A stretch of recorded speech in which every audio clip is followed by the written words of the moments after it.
Local productions on QTV are made possible with support from viewers like you. Thank you.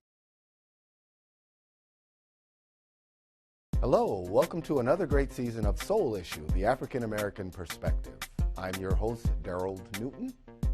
On this month's show, we catch up with Dr. Dawn Hinton, professor of sociology at Saginaw Valley State University. We'll talk a little politics, the state of the 2020 census, the 2020 vote, and the local Black Lives Matter movement. More importantly, a new project she's working on in the Great Lakes Bay region that's called the Sankofa Project 2020. You'll want to stick around to find out about this interesting project.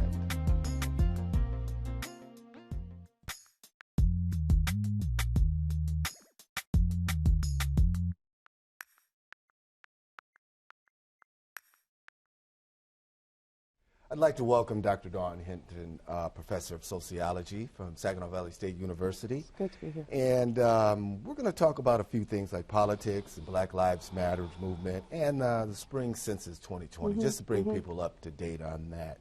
And so I'm glad to have you here, and I want to hear what you have to say. Wonderful. It's good to be here. Thanks for asking. Good. Great to have you. So let's get right into politics here. I know you say you may not be the political pundit, but I am not. Your opinion holds high with me. So what are the most important issues that you think for African Americans for this coming 2020 election? I think it's really interesting that we talk about Black folks as if we are one group who think with one mind. Right. So we're not a monolith. So there are a number of issues I think that Black folks are concerned about, and it really does depend on kind of region where they're from. It depends on class. It depends on gender, economic status. I mean, all of those things are important. But I think if you think very specifically about what's happening in Flint and in other cities around the nation where we're dealing with these environmental justice issues, that's really kind of close to my heart. I'm a native of Flint. I still have family members who live back in Flint. So environmental justice is really an issue for me. So figuring out ways that we can make sure that we're holding folks accountable for what they did. Particularly with the water crisis that you're talking about. And not only in Flint now, in Newark, New Jersey as well. Yes, yes. Well, do you feel, if you've had an opportunity to watch some of these candidates, particularly some of the Democratic candidates, are they in touch with the needs of America and Black America at this particular point? You know, it's interesting, and I think that Black folks really do have a number of issues that are really quite prevalent in terms of what's at the forefront of our minds. Not only is it this whole environmental justice piece, but also income inequality. And if you think about this whole idea of people who are working for minimum wage and making $9.45, and is that enough to live on?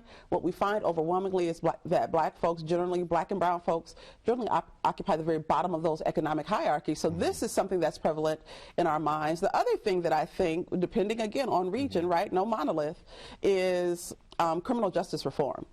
And we're not simply talking about building more jails. And a lot of times when we hear criminal justice reform, that's the first thing that folks start talking about. Oh, we need more jails so that we can arrest more folks. But we're talking about how do we create a society where we value all people equally, right? Where Black folks are not afraid of the police. I had a conversation with some of my colleagues on campus. We were talking about community engagement. We were talking about who we are and where we stand and what our positions are. And one of the things that I shared with them is that I have this fear of the kind of the implementation of the power of the police. Of how police wield their power. And you would think that as a woman, that I would feel some sort of protection, that they'll see me and they'll say, oh, she's just a woman, we're not going to protect and serve. Yes. but what we've seen more recently, right, this Black woman in her house, right?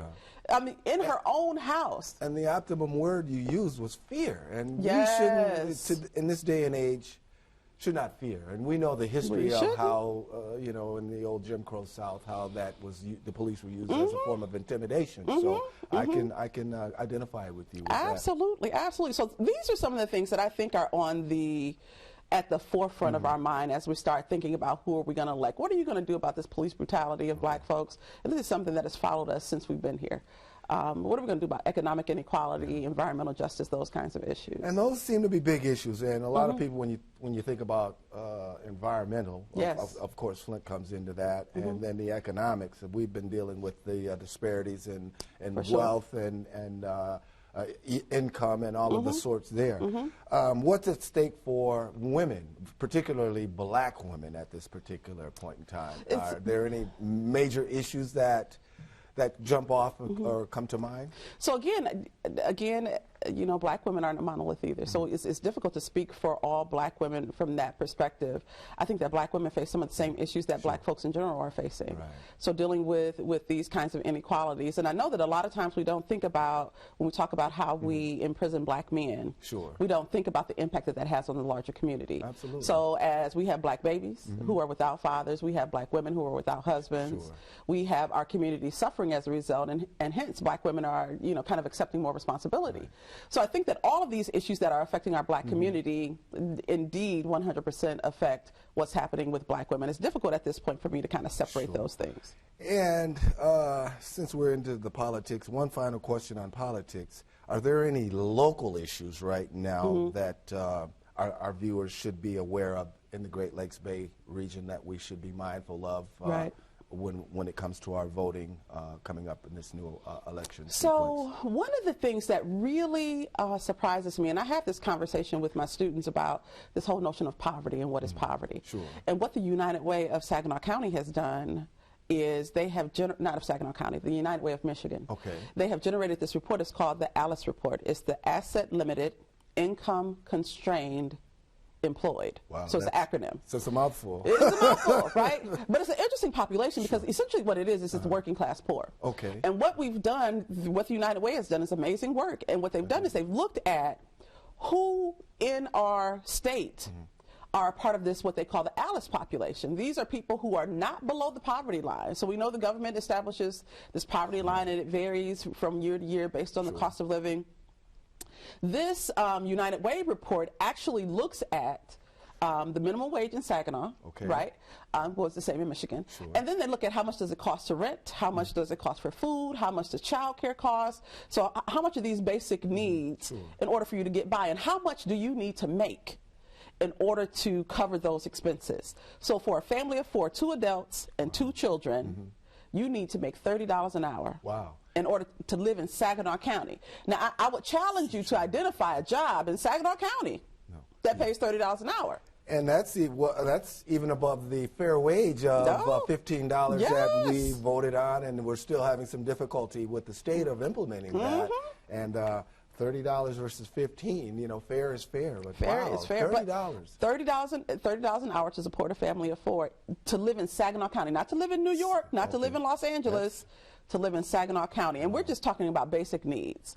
And we don't talk about this population a lot. One of the things that we tend to do, and this is something that directly impacts us, but one of the things we tend to do is we look at these populations and we point the finger, it's your fault. You need to pull yourself up. How come you ain't doing better? You know, that's a part of the whole American dream. Pull yourself up by the bootstraps, but you can't afford boots. You don't have boots, so you can pull yourself up. So, what this challenges us to do is to look at the system that has created these inequalities, right?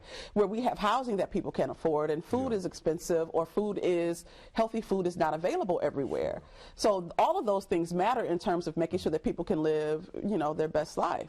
It's complicated, and as you say, matter. That kind of makes me want to transition into the Black Lives Matter movement, because you have been instrumental and as one of the proponents of this movement here locally, as well as out at Saginaw Valley State University. So where are we at right now with that? Can you bring us up to date? Absolutely, absolutely. So, I mean, it was an absolutely amazing experience. So one of the things that kind of moved me to that was it was a time when the media was just covered with, right when Philando Castillo was killed, and somebody else was killed maybe a week or so later, I had just had enough. And then I started having these conversations with my faculty members and colleagues on campus, talking about, okay, what is it that we can do, given our positions of privilege, how can we use that in order to kind of address some of these issues? We had the teach-in. We did that actually. Which I attended. It was awesome. It was fantastic. It was fabulous. Students came. So instead of us, the faculty who were organizing that, instead of us holding classes, we actually met in this one space, and we had lectures, we had videos, we had discussions, we had all of these activities in an effort to get people talking about what is going on, right? So we did that for 2 years in a row. Started a student organization on Black Lives Matter. Now, one of the things that you have to understand about student organizations is that they're kind of transient. right? So they come and they go. Are they still enthusiastic at this They point? are not Wow. still enthusiastic. Well, do they feel that, well, at that particular point in time with the plethora of shootings of unarmed black men and women, which we still see today, I can't, it's hard for me to fathom where the lack of enthusiasm is gone. The fear that I have is that it has become normal. Wow. Do you know what I'm saying? And that we've come to expect it, and so we don't really say a whole lot because we expect that this is what's going to happen. We know that this is going to happen, so we don't really have a whole lot of questions about it, which is unfortunate, but I fear that it's a normal part. I mean, in the same way, and I don't want to spend a whole lot of time talking about Trump because I don't know a whole lot about him, but in the same way that, you know, he lies, and that's just kind of what we expect him to do. We don't even question it anymore. It's become the new normal. It's the new norm. Wow, which is, it's hard for me to you know, to digest that yes. as well. Well, you know, another piece that was hard for me to digest was that the Federal Bureau of Investigation has been looking at over time, along with the Southern Poverty Law Center, on the growth of hate groups around the country. And a lot of folks were considering that the Black Lives Movement was a hate group, and it was going around spitting out vitriol and just negative things of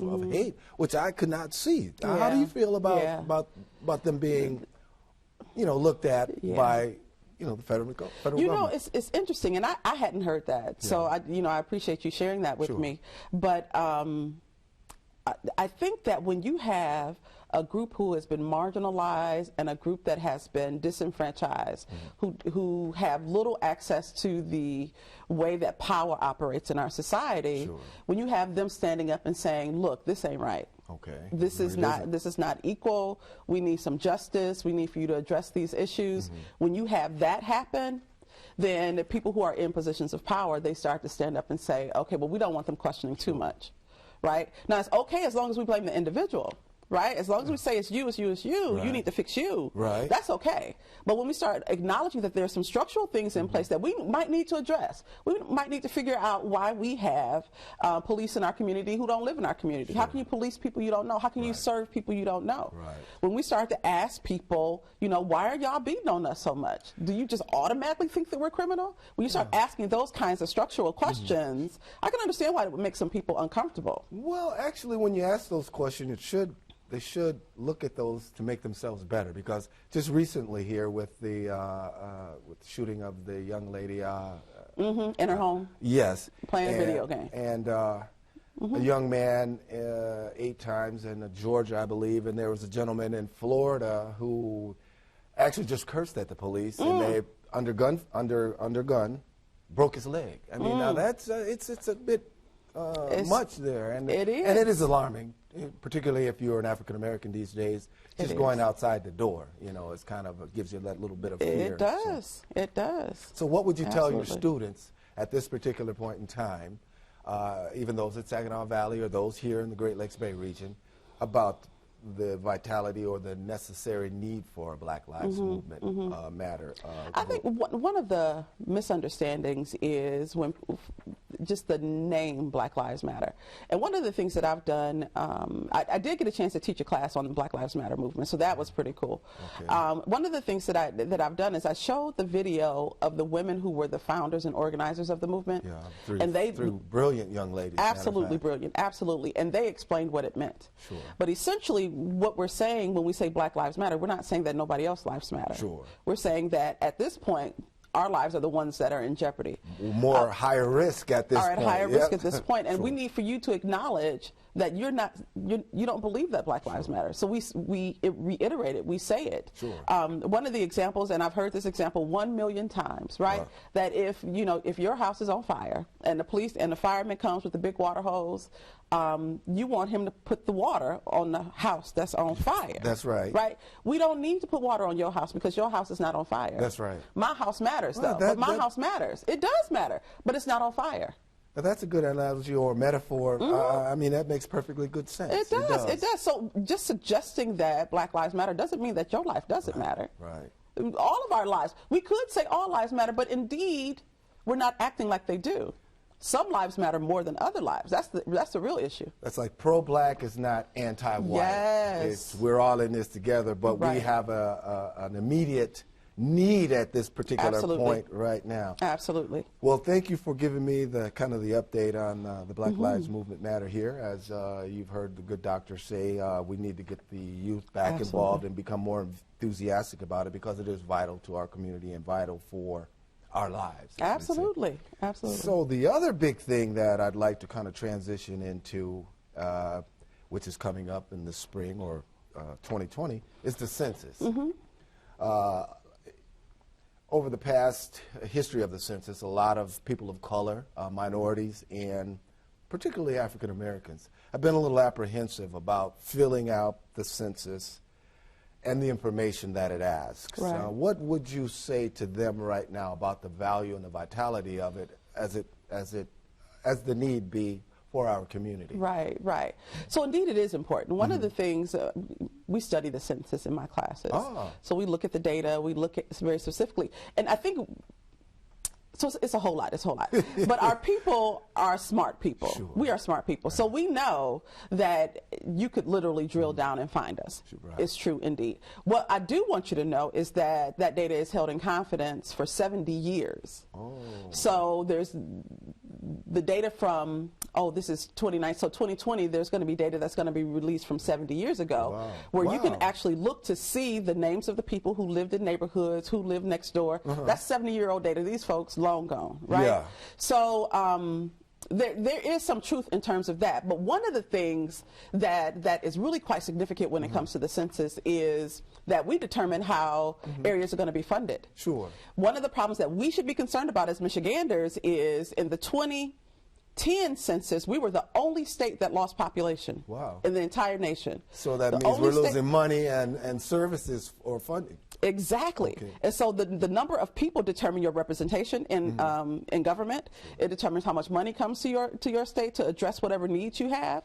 So if you have a smaller population than you had before, then their thought is, well, we don't really need to send a lot of money over there because they don't have a whole lot of folks. Which is the theory. It's a theory. Yeah. And now we have increasing numbers of people in California or in Iowa. So that population is growing. Let's take some of that money we gave to Michigan and put over here. Right. So when we don't speak up, we don't count. Right.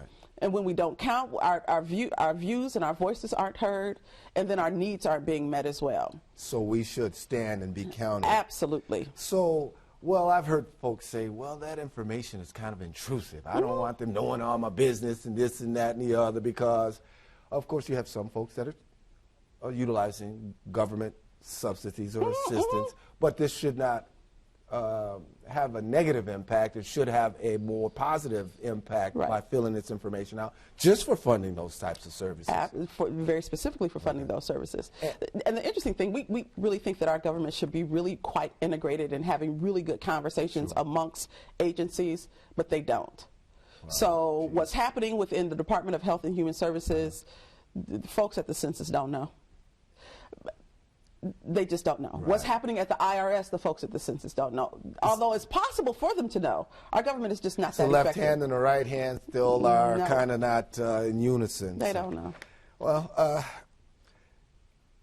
along with that, when we see where the state of a lot of the schools, public school system in the Saginaw area, I mean, filling out this information, again, would be pretty beneficial and vital to the community, as we say. So. Absolutely. All right. And I know there was an issue with the citizenship question, which now we don't have that, but just to reassure folks that the census does matter in our community. It absolutely does. It absolutely does. If someone comes to your door or just answer queries you about it, just answer the question. Because it's going to benefit our community. It's going to help. It's going to help. Okay. And lastly, something that I'm intrigued about and have gotten excited about is the Sankofa Project 2020. What is the Sankofa Project? Yes, I'm excited about that too. So Sankofa is a phrase that references going back to move forward. So the idea that you need to go back to get your history in order to move forward successfully. So we named this project the Sankofa Project for that reason specifically. So the city of Saginaw in July of this year signed a resolution identifying a monochrome monochrome Ghana as their sister city. Well, how about that? I know. Well, do people know about this, or I mean? There was a press release, okay. right? So there was a press release. No, one press person came out. So it's been out there. We've been having these conversations for a little while. Sure. People from Saginaw Valley, the African Cultural Festival, and then also the city of Saginaw. Which you are a part big of. part of, absolutely. They came together, talked about, okay, this is what we want to do. So the chief from a monochrome came to the festival in 2018. Well, how about that? It was 2018, right? Yeah, that's special in itself. It is. And so he came, had this wonderful experience. The city government absolutely loved him.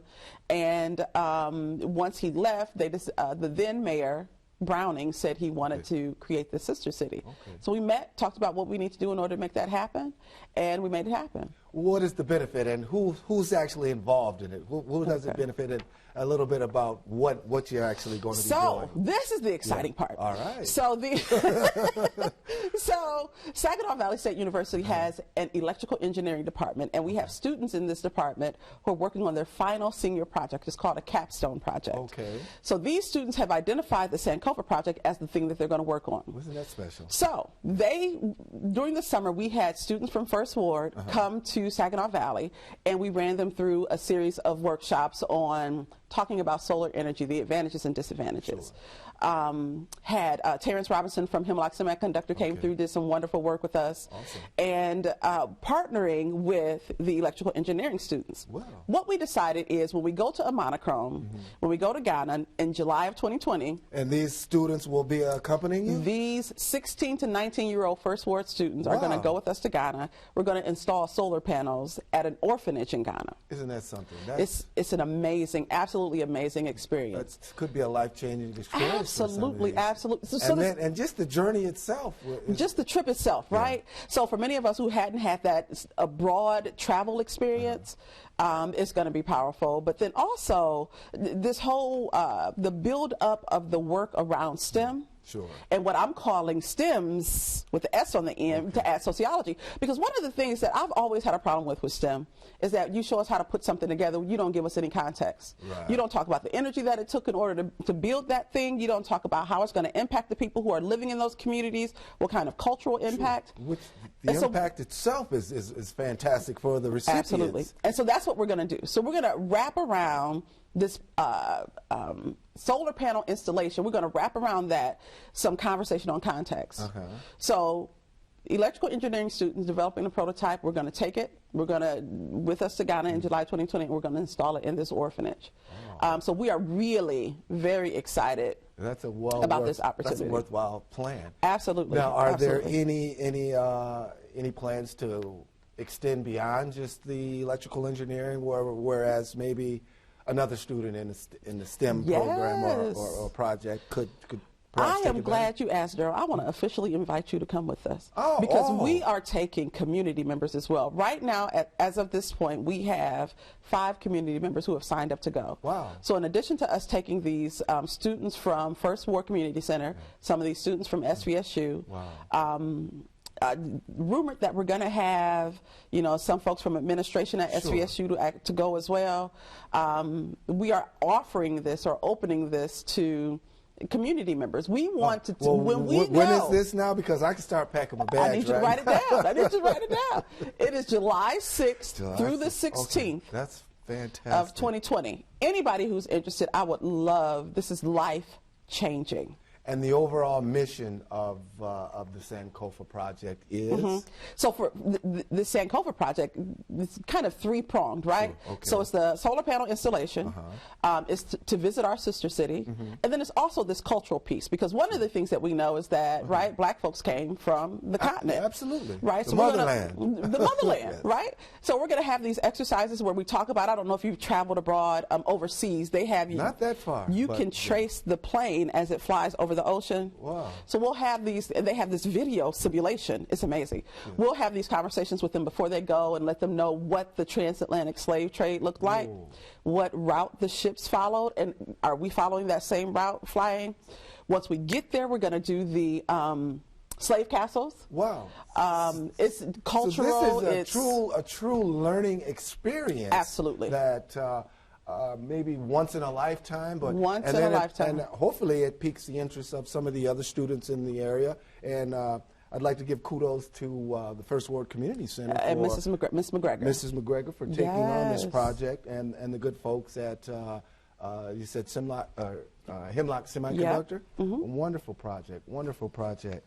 Well, I'm looking forward to it, and thanks for the invitation. Absolutely. And thanks for your involvement, because I think this is a wonderful venture for not only youth to get into their community service Yes. and serving their community, because I always use the same Martin Luther King quote that anybody can be great because everybody can serve. And on this particular Yes. point, by them going over and putting this project together to benefit the orphanage at that and that Yes. community with this power is amazing. Right. It's amazing. And as always, you're doing amazing things as well. So, Thank you. You know, Thank you. keep up the great work, Dr. Thank Hinton. you. And is there something, there's another project that you'll be... Oh, I got a ton of stuff, but I don't want to take up all your time. Well, thank you again for coming out to Soul Issue, the African American Perspective, and keep up the great work. Thank you, dear. All right. If you would like more information on the Sankofa Project 2020 of Saginaw, you can contact the First Ward Community Center of Saginaw or the Sankofa 2020 Project on Facebook. For more information about the upcoming census, visit census2020.gov.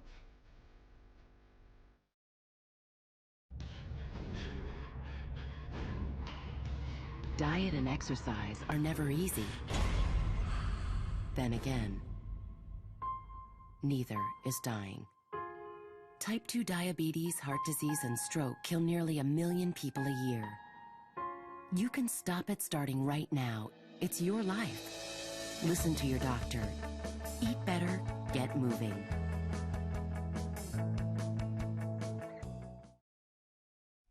Well, that's it for now. I hope you enjoyed the show.